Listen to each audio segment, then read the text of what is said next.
அந்த ஒரு நிமிஷம் கொஞ்சம் கடுவாச்சு என்ன பண்றோம், மருத்துவர் போய் பார்க்க வேண்டியதா இருக்கு, அதுக்கு என்னமோ அறுவை சிகிச்சைலாம் பண்ண வேண்டியதா இருக்கு, மாத்திரை மருத்துவம் சாப்பிட வேண்டியதா இருக்கு. அப்படி நிலம், நீர், நெருப்பு, காற்று, ஆகாசம் சொல்லக்கூடிய அந்த பஞ்சபூதங்களும் சரீரத்திலே இருக்கலாம். இது சம அளவில் இருந்தா இயங்கிட்டு இருக்கோம். அதாவது ஒண்ணு எச்சு கம்மி ஆச்சு அப்படின்னா மருத்துவர் பார்க்க வேண்டியதா போயிடும். அப்படி அந்த படைத்தல், காத்தல், அழித்தல், மறைத்தல், அருள்தல் என்று சொல்லக்கூடிய ஐந்தொழில்களையும் செய்யக்கூடியது சிவபெருமான் தான். ராமகிருஷ்ண பரமேஸ்வருடைய சின்ன ஒரு வரலாறு செய்தி சொல்லி அடுத்த நிகழ்வுக்கு ஒரு 10 நிமிஷம் அமைதியா இருக்கு. கோவிலுக்கு வந்து அமைதியா இருக்கிறத பத்தி நீங்க தெரிஞ்சுக்கிறதுக்காக அந்த செய்தி சொல்றேன். ராமகிருஷ்ண பரமஹம்சத்துல நிறைய சீடர்கள்லாம் இருந்தாங்க. அந்த சீடர்களுக்கெல்லாம் நிறைய அந்த மத போதனைகளை சொல்லிக் கொடுத்து நம்மளுடைய இந்து மதத்தினுடைய கொள்கைகள், குறிக்கோள்கள், பழமைகள், வரலாற்று செய்திகள் எல்லாம் சொல்லி அவங்க எல்லாம் ஒரு உருவம் பண்றாரு.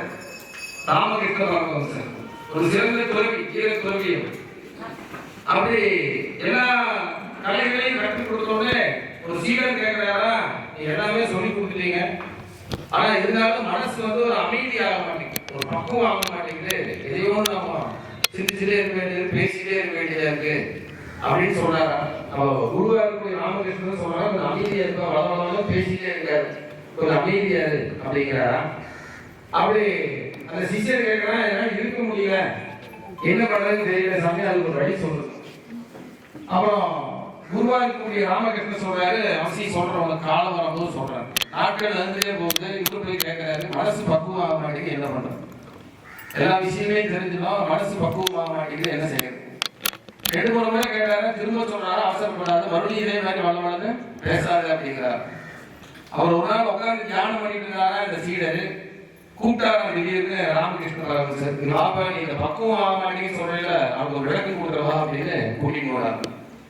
மடத்துல வெளியில ரொம்ப தூரம் போயிட்டு இருக்காரா, ஒரு பகுதியில மரத்தடியில ஒரு பாட்டிமா வடை சுட்டு இருந்தாங்க. இவருக்கு ஒரு கேள்வி, என்னடா இது மனசு பக்குவம் ஆக மாட்டேங்கிறது, வடை சுட்டுற இடத்துக்கு கூட்டி போயிட்டு இருக்காரு குரு. அப்பவும் கேட்கிறாரா, பேசுறாரா, சாமி நான் கேட்ட கேள்வியில நீங்க என்ன பதில் சொல்லு. திரும்ப சொல்றாரா, கொஞ்சம் அமைதியாரு, பிறகு அமைதியாரு அப்படின்னாரா. அந்த அம்மா வடை சுட்டுட்டே இருந்தாலா, மாவு எடுத்து எண்ணிக்குள்ள போட்டாலாம், இது நடந்துட்டே இருக்கு. அந்த பாட்டி மாட்டு கேட்டாரா ராமகிருஷ்ண பரமஹம்சர், ஏமா இந்த மாவை தட்டி தட்டி உள்ள போட்டுட்டே இருக்கியே, உனக்கு எப்படி அந்த வடை வெந்துருச்சுன்னு எப்படி நீ தெரிஞ்சுப்ப. சாமி ஒண்ணும் இல்லை, வடைய மாவு உள்ள போட்டோன்னே சல சல சல சலன்னு சத்தம் வரும், சத்தம் அடங்குச்சுன்னா அந்த வடை வெந்துருச்சுன்னு அர்த்தம், பக்குவம் ஆயிடுச்சுன்னு அர்த்தம், சாப்பிடலாங்கிறது அர்த்தம், அதான் அதனுடைய கணக்குங்க சாமி அப்படின்னாரா.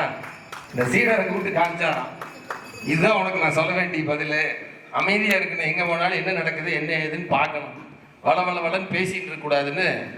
ராமகிருஷ்ண பரமஹம்சருடைய சீடருக்கு மனசு பக்குவமாறது எப்படி ஒரு விஷயத்த கிரகிச்சுக்கிறது, தெரிஞ்சுக்கிறது. இன்னைக்கு அருளானந்தேஸ்வரர் கோயிலுக்கு போனோம், ஏதோ ஏகாதச ருத்ரன்னு போர்டெல்லாம் வச்சிருந்தாங்க, அவினாசியில் ஒரு சாமி வந்து நடத்துறதா சொன்னாங்க.